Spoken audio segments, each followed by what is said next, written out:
I want to thank you for coming back. I know our last video blog was a bit controversial from the perspective of talking about being bullied by the unfaithful. And I've had some great feedback. I've had some very heartfelt conversations with many of you who are being bullied and felt like maybe it was just good to have somebody actually call it what it was, which is bullying. And today, I'm going to share with you some thoughts that are more controversial but have to be said, because if you're doing this, you are cutting the legs out from under the recovery process in a significant way. So last time, I had to kind of get a little tough with the unfaithful bully. Today I have to get a little bit tough with the betrayed bully.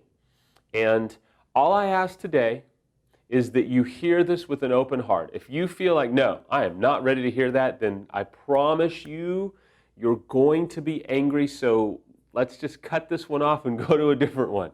I'm not looking today to frustrate you or to anger you. I never am. I'm not looking to just get a bunch of comments on my blog or Twitter account or any of that. I'm really not. I never do. I am, though, wanting to help some of you, and even if it's just a small amount of you, I want to help you because this is problematic for the restoration process.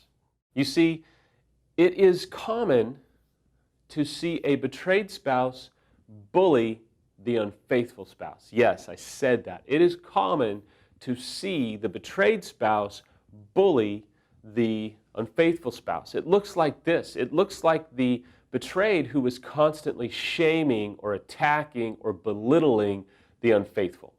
It is the process by which the betrayed spouse throws the past at the unfaithful continually in a way to demean them, to belittle them, to one-up them, to constantly remind them of what they have done to keep them honest, to let them know that you're not playing games, that you're in charge, that there's a new sheriff in town, that they are always going to be the failure in the marriage, and that even if you restore the marriage, you're always going to sleep with one eye open, and that they will always be the problem, and if there's any difficulty in their marriage, it's their fault.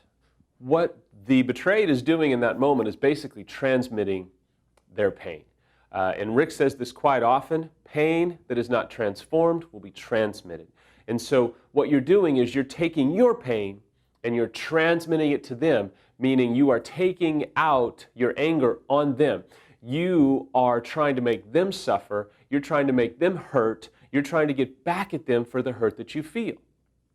Now, it's at this point, I know, before you hit send, before some of you turn this off, before some of you really fly off the handle, this does not mean, and I am not implying, that you don't have moments where you fled. There's moments for some people who their heart rate spikes above 100 beats per minute, and all of a sudden they're shouting obscenities and yelling, and they're flooding, and they're calling them names, and they're doing all that. It's not what they really totally feel genuinely, but it is a response mechanism because of flooding. And I understand that, and that's going to happen. I also know that you, the betrayed, are not to be put in a little box that perfectly operates, and that on certain days you'll open up the box and say, today I'm going to talk about my feelings, but other days I'm just going to close that box and be perfectly obedient, and everything's going to be great. It's ridiculous. It's absurd. I'm not saying that either. I am distinguishing between the person who has moments where they struggle and they hurt and they feel and they get expressive and they just have difficult days, compared to the person who is bullying their unfaithful out of a heart's intent to remind them for the rest of their life or the rest of their marriage, or until they feel otherwise, that they are the SOB that caused all the pain in their life, and that they're going to remind them what a piece of crap they are. There is a big difference between the allowance for anger, the allowance for emotion, the freedom to emote and to express and struggle, versus shaming belittling, harassing, provoking, continuing to keep them, the unfaithful, in a box of, dare I say, control or enslavement to the mood swings or the anger of the betrayed, simply because the betrayed cheated, so you deserve all this. I am sorry, I do not agree with that.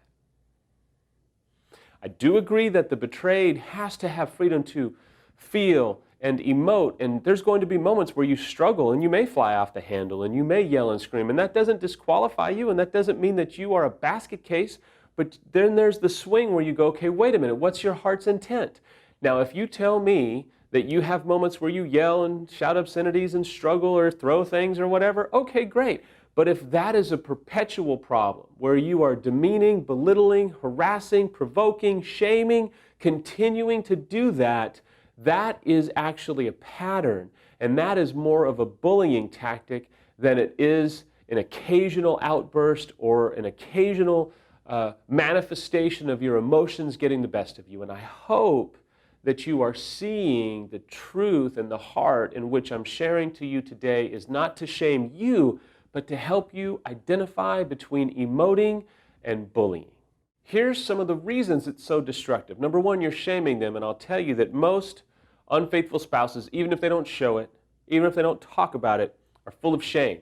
And shame is a perpetuating cycle downward. So if you are going to continue to shame them, you are going to make it even harder for them to rise up, get healthy, and pursue vulnerability, which is the only way that you come out of shame. You're going to make it even harder for them to get healthy because of the bullying tactics. Now, your retort may be, well, they cheated and they blew it, so poor them. No, no, no. I'm not defending them from what they've done to get them in this position. I'm defending them because they are a human being, and that you have to understand recovery, and that they're going to respond to you in different ways based upon your reaction. And so I'm just telling you, as someone who was like that, when I felt shame and when I felt shamed, and Samantha did do it just a couple of times, it pushed me further down the road, because the shamed person then is tempted to think this way, which is, you know what? Why should I try? I have failed so miserably. I have ruined so many people, and I have ruined my marriage. I shouldn't even try, because I'm not going to be able to resist this, that, or the other. I'm just a failure anyway. Now, that's self-absorbed, absolutely. That's a little bit of a pity party, absolutely. But we don't want to pretend those thoughts don't exist. We want to be able to understand that they are the unhealthy one. They're the dysfunctional one at some level, and so heaping more destruction upon them is not going to win the battle. Heaping more dysfunction and pushing them in the unhealthy direction out of a bullying tactic will not work. Another thing bullying does is you're prolonging the pain. You're not providing an opportunity of reconciliation. You are shaming them, and you are prolonging your own pain because you're lashing out. And you are hurting, and hurting people hurt people. And so we've got to help you deal with your hurt and your pain through grieving and through forgiveness, because lashing out and having vengeance or having an affair of your own or doing all these different things to belittle them is only going to prolong the anger and the venom that you're feeling inside. The temptation is, you know what? I'm wounded, now I'm going to wound you. And what happens is you actually end up wounding yourself more. And then you run the risk of creating such a gap between you and the unfaithful that I don't know that it can be merged. And so you have to be aware of what's going on inside of you, which is driving the bus of resentment. And I'll tell you, most unfaithful, in dark corners of their soul, where they will only talk about it with a safe person, and most of the time there isn't a lot of safe people, they have a lot of resentment. And so what happens is then your resentment is added to that resentment, and all of a sudden now you've got nothing but a pool of resentment, which Samantha and I faced, and then you become stuck, and then you have to call Rick, and he basically gets on the phone with you and tries to help you hash it out. And we blew up one day because of the fact that there was so much resentment going on. I know the number one thing that couples don't want to do is prolong the pain. They really don't. I know that you don't. But ask yourself, am I bullying? Am I shaming? Am I harassing my spouse? Or am I trying to engage them in a way to try and heal? There's going to be moments where you do shame occasionally and you occasionally bully and you belittle. I get it. But what's the pattern operating in your life today? What is the pattern that is flowing out of your life? Maybe you're not bullying. That's awesome. But for those few that might be, man, I encourage you, step back from that, and I bet you'll see a change in the demeanor of your relationship pretty quickly.